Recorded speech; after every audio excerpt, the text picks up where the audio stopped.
Here we go. 1 woman, 11 men who think they look great in a quarter-zip sweater. Let's do it! I'm on the road. Come to one of these shows. Raleigh, Tarrytown, I'm taping a special. 2 shows. The early one's almost sold out. St. Louis, I'm coming. Get the tickies. Assemble the group chat. It's a 1-hour story about going to the beach with my parents. Come. You'll love it. I cannot believe that this many boomer men have been living in this house and we haven't seen one scene of them yelling at this running water and how much money it's wasting. My dad won't even let us flush the toilet more than once a day. There's not one scene of the guys being like, "What? Who's paying for all this water? Turn it off!" We start the show with Charles L. training the other men in some sort of judo or tai chi. I would be training with Charles L. every day. Asian men have the best bodies, and if you ever see them work out, they're always just like swaying like a tree in the wind. I'm doing a HIIT workout, breaking my back to look like the chubby loser that I look like, and Charles is like moving a pointer finger and looking great in a t-shirt. They're all training with Charles L., and then you have Guy who's like, no, I'm going to be doing buys and tries, guys. Yeah, I have a regimen I have to keep up with. Why is he doing this? Charles L. looks good in a t-shirt. You don't need guns. You're in your 60s, Guy. It's over. What are you going to do? Move couches? Go with Charles L. and start swaying and doing the crane pose. You don't need this anymore. So there's a knock at the door, and that's the group date card. The ultimate choice is in the hands of Joan. Okay, I don't think Charles L. knows what show he's on. He just said the ultimate choice is in the hands of Joan. We're on episode 4, man. Yeah, she's been in charge the whole time. I swear, we are on a show called Charles Chooses Life where he's getting back on his feet again, and he also doesn't know that there's a dating show going on at the same time. Genitive. Pascal, me. What a dad move. Pascal, me. Yeah, we know. You're the only French guy in the whole house. As if someone was like, wait, Pascal, you're Pascal? I thought Asian Charles was Pascal. Oh, okay, never mind. I'm embarrassed. I can't. So they have no idea where they're headed. Let's bear it all for love. That's what the card said. Let's bear it all for love. And then he says we could be bear wrestling. Mark, that's the dumbest guess I've ever heard in my entire life. You think they're bringing a bus full of men in their 60s and 70s to go wrestle bears? Is that what you think? Like, I need a producer to ask if he's joking about that, because it's only going to be you guys getting somewhat naked. There's no bears. They go to this stage. Joan is waiting for them. They're probably looking around for a bear. Don't you think? Maybe they did want a bear to come on the show. Who knows? Now, my agents told me the Bachelor franchise reached out and wanted me, a bear, to come tussle with a bunch of baby boomers. I thought about it, but then I just didn't like the look. Me, a bear, beating up a bunch of old men. And us bears, we got to be careful how we're portrayed. You know, we're always in the news for eating some random guy who's living in the woods. He's usually an older man who's kind of lost a little bit, hates the government. So I just didn't think the opportunity was right for me. You know, The Bachelor reached out, and we were surprised at first. You know, that show leans a little conservative, and us bears are just not known for being on the Bachelor franchise. And then they said it was the Golden Bachelorette, and we said, you know, this could be good. A bunch of straight old men tussling around with us bears. But the schedules didn't work out. We are still in P-Town. We like to stay late. We like to watch the foliage change. Yes, we are leaf peepers, so maybe next time. So Joan brings out Caitlin Bristow, who is here to pick up some Instagram followers. The men act like they know who she is. Stop that. These men have met their children's friends over 7,000 times, and they can't remember any of them. You think that they're remembering Caitlin Bristow? Oh, yeah, season 25. That's The Bachelorette, Caitlin Bristow. He's like, Caitlin? From the Love Boat? Oh, yeah. Trisha's friend. Yeah, they went to kindergarten together and came to my house every day for my whole life. I think I remember her. Inform the Goldens that they will be doing a Chippendale-style dance. Get ready, ladies. Put down a towel on the couch, because you're about to be watching these men bear it all. It's happening. And they're going to look a little bit looser than that. Here we go. Hey, men, get ready to feel embarrassed that your body at 30 is just as bad as these guys. Then the Chippendales bring out the Chippendale alumnus golden version, which apparently exists. These are the older Chippendales who, their bodies still better than mine, and they start dancing. They're like, yup, we're here. Still no health insurance, so we have to dance until we die. Look at this. Dan always looks like the boss just asked how his numbers are going at the end of the quarter. He's like, no, I swear, a few things are going to fall into place and we're going to be just fine. Just wait till the end of the quarter. I promise I will have some sales in. I'm telling you, Bob, you know how hard I work. You know I put in the time. Just give me till the end of the quarter. So they're going to do a striptease routine in front of a live audience. Why does Chock always look like a dad who wants dance outlawed in his town, who's going to soften as the movie goes on and choose the side of right at the end? He's like, listen, at first I didn't get it, but I keep tapping my toes. And maybe a little happiness is good in this town. We should have a school dance. You guys ever strip before? He asked if they've ever stripped before. They're like, no. We started families and got careers and we have 401ks. No, we haven't stripped before. No, this is a first for us. So you're going to have to teach us how to body roll, I guess. So they're going to teach them the body roll. You're about to see some discs rupture. I mean, that is not a roll. That is just putting your head back, Charles. Jonathan, a little bit better than the rest. Keith is just standing up straight. Mark, he just took a deep breath. I don't think that's a body roll. So then they go get costumes to wear for the striptease, and Gary literally just puts on what he'd wear on a Tuesday to work. He's like, look it, I'm a professor, but also someone who works in accounting for the last 30 years. Yeah, I put on a bow tie, so that makes it sexual, I guess. We're at the live event, and it's for cancer research, which is a great cause. And I always refer to the studio audience as the Dome of the Undateables because it's the most single people in America that gather every season to cheer on love. These are also the most horny single people in America. They're like, wait a minute, I can watch someone who's single and wants to get married, striptease, for cancer research? Okay, I guess I'll have to wear 7 pairs of underwear. The striptease is about to begin. You got to see these costumes. They're just so wild. Chock is dressed as a formal cowboy. You can see Charles L. is just a tourist. Pascal is in a tank top and jeans. He just looks like a French guy who's in the middle of getting ready. Jonathan does look like a Chippendales dancer. This guy just got ready for a rainstorm.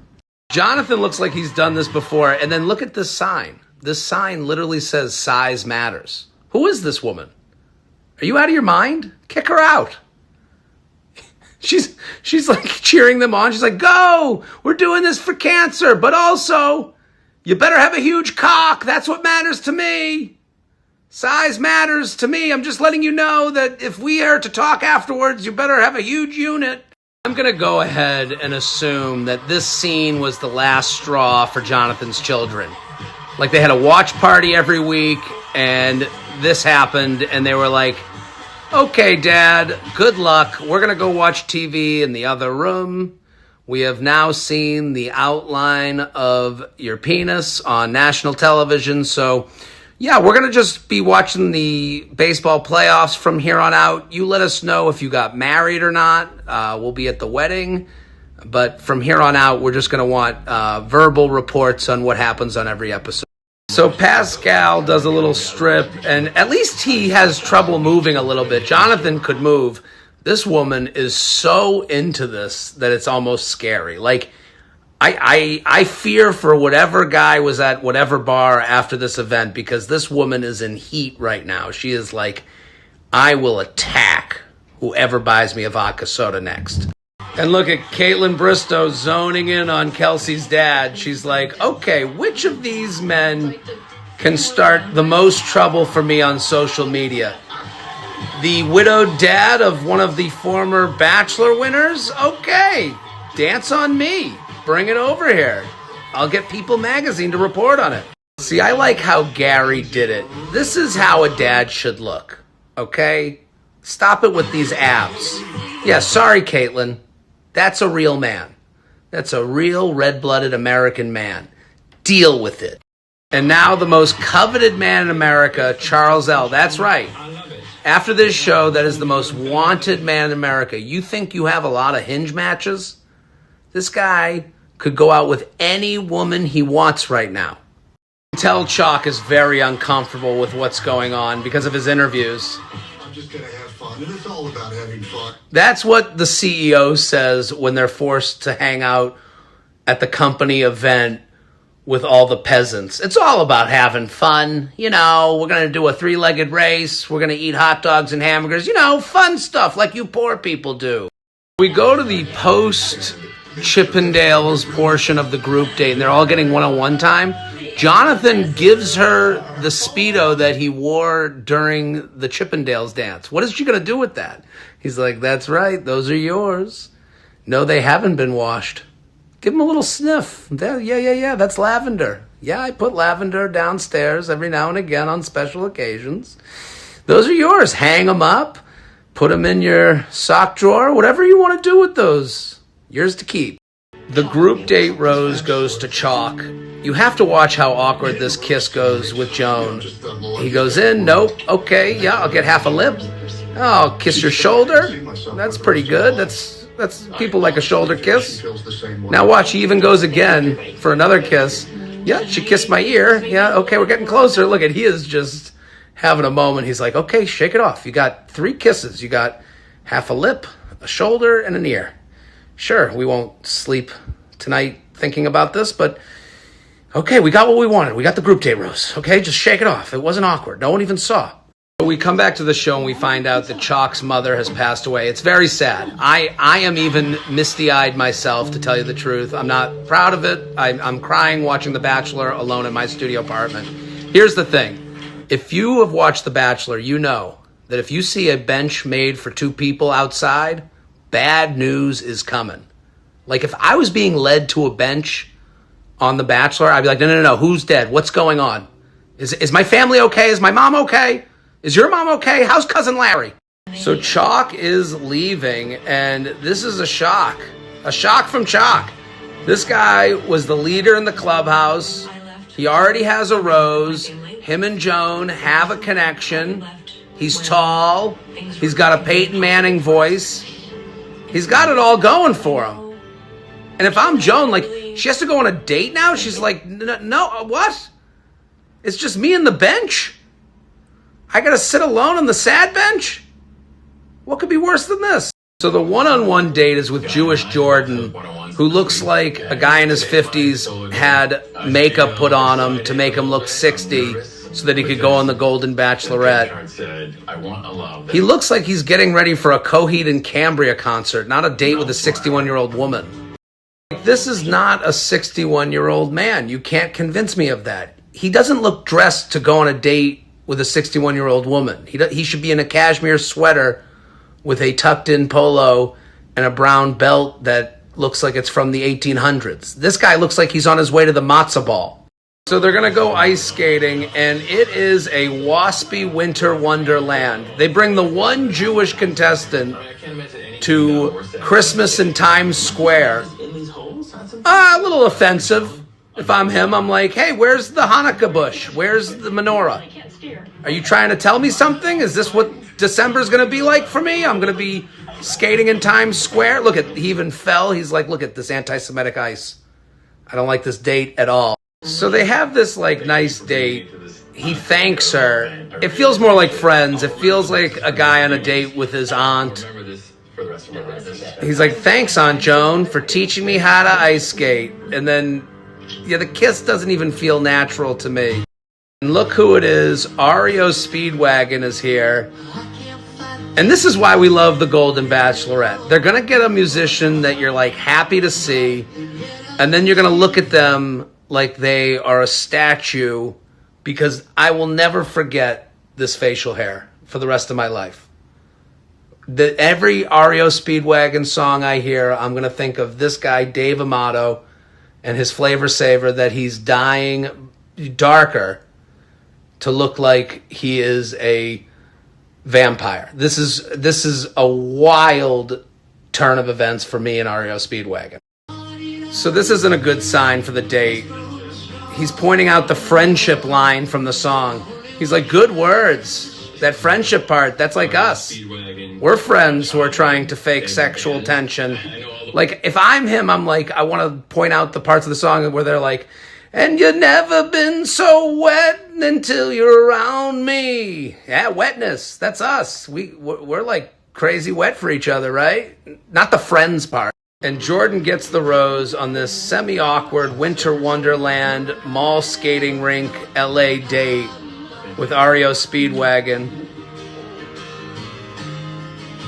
And I can't fight this feeling anymore, that these two are gonna be just friends.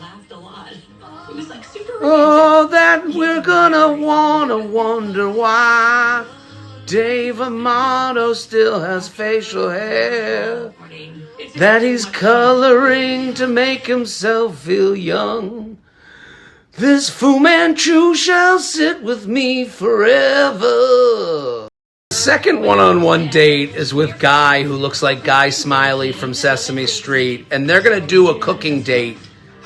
And Guy seems like the type to have a eating regimen. Like, this is going to really mess with his macros. He's like, how much carbs are we talking today? I have abs and I'm in my 60s, and that is very difficult to do. So this is not going well at all. Guy can't even zest a lemon. We're getting a view into how he reacts when he's in the bedroom. He's yelling at himself, come on, man. That's what it's like in bed with him. He's like, come on, Guy, you can do it. Come on, Guy.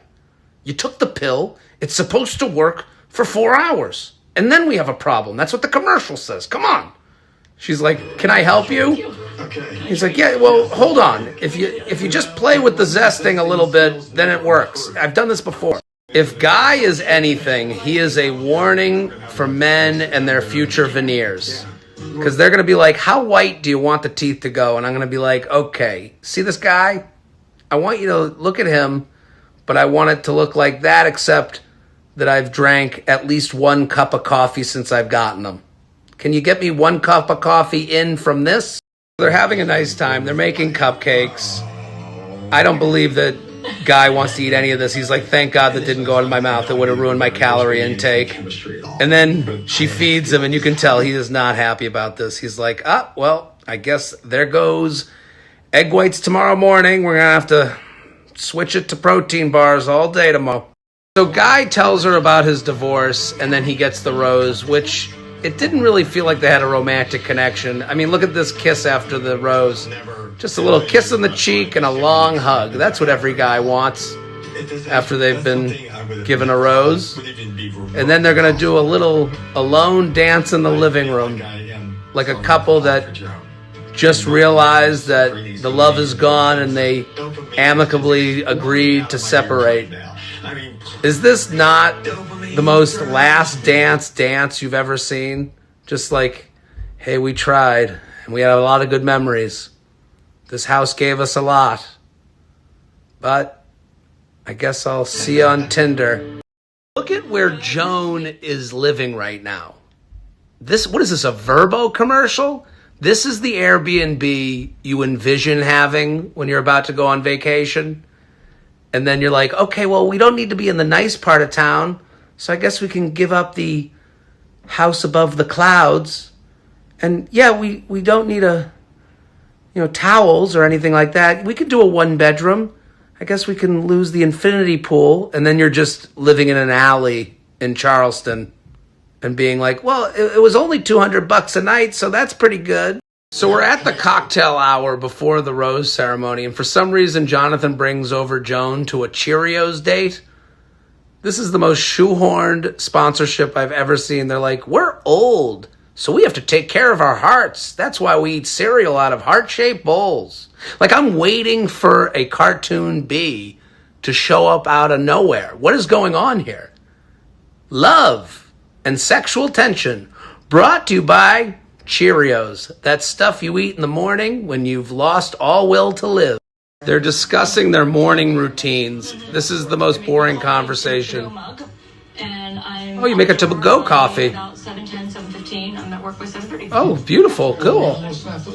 We got a problem. If I'm grabbing my first cup of coffee and crawling back in bed, you wouldn't have coffee in bed? I would, so every weekend I do. Jonathan kind of insinuating, hey, when do we have morning sex? If you're not getting back in bed after the Cheerios. Okay, to Cheerios. We'll discuss it later. Keith pulls Joan aside. You're beautiful. He's blowing it. Your eyes are He's just randomly saying you're beautiful. You can see Joan's getting the ick in real time. Oh, cool. Yeah. Okay, you're saying a lot of nothing. Here's Keith's problem. He should have never done a date where he is sitting on the ground. This guy is too big to be on the ground. Look at, he's holding himself up in a side plank. This guy needs to be in an easy chair. No voice on a man has ever needed to be in a lazy boy more than Keith needs to be in a comfy chair. He screwed up the seating. That's why he's messing this down. See, look at him get up. He looks like he just got knocked out in a UFC match. He can barely get off of that blanket. Look at, he's telling Dan, who is the face of I just blew a date. He just always looks like, yeah, me too, Keith. I told her that I live alone and I only have one bowl and a single fork that I use to eat dinner. She asked why I didn't have any flatware. I was like, well, if you only need one bowl, why would you get more than one bowl? Probably shouldn't have brought that up. And look who's back. It's Chock making his triumphant return. Looking very much like the strict dad who has learned the error of his ways. I'll never leave you. And I'll always dance for you, Joan. So Chock's mother passed away, but he doesn't want to miss out on this opportunity. And then Joan's like, welcome back. Have a seat on this very uncomfortable stoop. If I'm Chock, I'd be like, I just lost my mother. Can we sit somewhere where my leg isn't going to fall asleep as if I was on the toilet for 6 hours? Please. Look how he's sitting. What are you doing, Joan? Give this man a chair. So we're at the rose ceremony. There's a somber mood. It looks like they're all waiting for a prostate exam. They seem very concerned. They're like, they're going to knock me out, right? Are you sure? I'm not going to feel it, am I? Am I going to be able to make a noise when I fart again? Is that part of my life over? So it's the final rose. It's between Dan, who looks like his pension was tied up in Enron stocks. Rich Eisen, if he gained a little weight. Charles L. Gary, the heart of the show. Who's going to get it? Keith. Big Rich Eisen gets it. With the baritone voice. Height wins. And we lose major personalities on this episode. So Gil is going home. This is the guy who they found out has a restraining order against him. I mean, he's like, goodbye, Joan. I'll be texting you 7,000 times this weekend, and I'll be showing up to a park near your home. So good luck. I will see you and speak to you soon. Dan's going home. We love Dan. I made a lot of fun of Dan. Danny, goodbye. Look at, you could tell the guys like him too.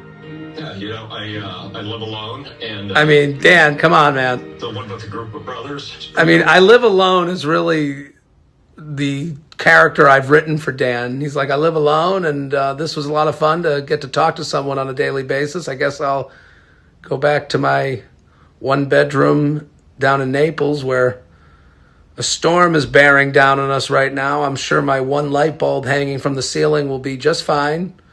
And hopefully we can figure out a way to get in contact with each other. We weren't allowed to have our phones, so maybe this is the last time I speak to these guys who I love very much. Now Charles, America's sweetheart, the most eligible bachelor in the country, leaves us. They better put him in an RV and let us watch him travel the country and learn to love again. There he is. That man could have your mom right now at the snap of his fingers. That's how coveted he is right now. This part really got me. All the bros bromancing. This is the end of Charles's show. This is it. This is them ending Charles's show. This is the separate show that he was on. This wasn't The Bachelor. This was Charles Chooses Life. Yeah, I did find it. Look at, he found a different form of love.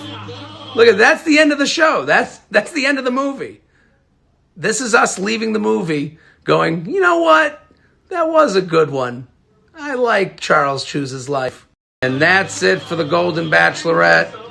And that's it for me. I'll be back next week. Share the stories you like with a friend. Share, like, all that stuff. Follow my page. I'll be back next week. Boom.